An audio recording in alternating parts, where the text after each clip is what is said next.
It's important to be able to communicate effectively with others.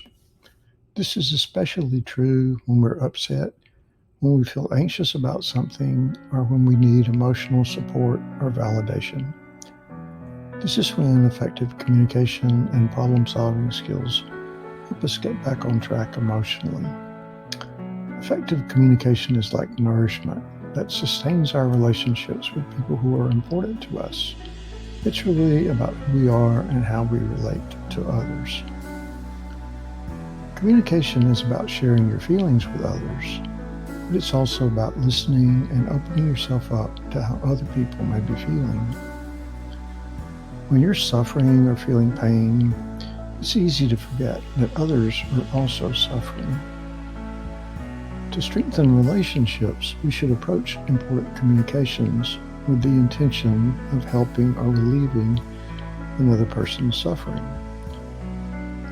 It's not healthy to hold feelings inside, but to solve problems and communicate effectively, you need to get your emotions under control and put yourself in a good place.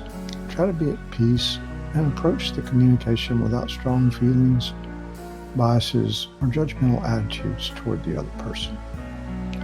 If you're trying to help someone, you use different words than when you're trying to get something or convince someone you're right. This comes across in your body language, your tone, and the words you choose.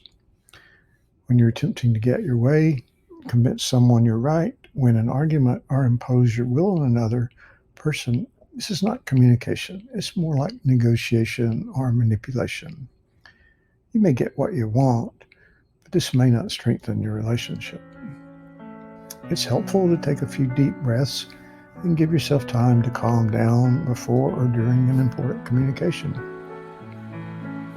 If you're upset, angry, or hurting, you should take some time to gather yourself because negative thoughts and feelings release powerful chemicals which can cause us to do and say things that can be harmful to our relationships. Being more open, letting go of resentment and judgment of others allows you to listen well, understand others, and communicate in a way that relieves suffering and solves problems. Communication is not just about what you think or want. It's about a compromise that works well for both people. There are many practical communication skills that can are helpful to master. These include things like empathetic and attentive listening, not interrupting or changing the subject, summarizing or paraphrasing back what you hear, taking turns, being honest, talking about yourself rather than the other person, remaining calm, using loving speech, and giving the communication process the time it requires. But these skills alone are not all that's required. It's important to approach the communication process with good intentions and to be mindful and respectful. Develop the attitudes of mindfulness, non-judging, patience, trust, acceptance, letting go, the beginner's mind. These mindful communication skills are like gifts which strengthen relationships, improve how we feel about ourselves, and help us feel more socially connected. Some good statements to start with are, I am here for you.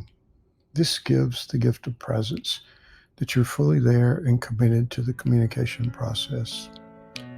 I know that you're there and I know that you suffer. This recognizes the other person's presence with you and that you know they too are suffering. This helps them feel validation and support. Please help me. I suffer because you suffer. Shows that you're committed and that you care. This is a happy moment. Helps to establish that you're not resentful or unhappy to be there with the person and that you want to resolve the conflict. You are partly right. There are always two sides to every conflict, and this statement recognizes that every person has good in them and a right to their view. You may think they have wrong perceptions, but you acknowledge the possibility that your perceptions could also be wrong. These statements will set the stage for the practical communication skills that are derived from being respectful and using good manners. Together, they will likely result in better understanding and greater acceptance. And with practice, they will likely result in developing a compromise that will be acceptable to everyone. These skills require practice. Developing mindful attitudes, controlling the breath and the body, and using loving speech can be difficult skills to master. Stay tuned to Headway for more helpful suggestions.